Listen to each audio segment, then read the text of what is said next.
Hello, in this video I want to show you how to fix the problem when you have stable internet connection but you cannot browse your browser or app gallery on HUAWEI MatePad Pro 12.6 2022.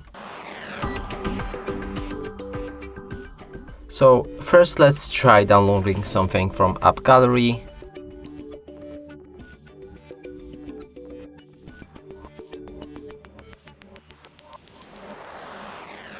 So as you can see, the download begins, but it's at 0% and keeps stopping. Now let's move on to the browser, Firefox in this example. Here we're at Wikipedia, but let's go for the home, as this page was already loaded, and go for the Google. And as you can see, there's a problem. So to fix this, we'll need to open up our settings.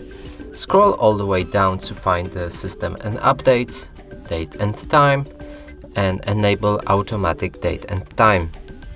Now if we go back to the app gallery and try to resume the download, it should begin.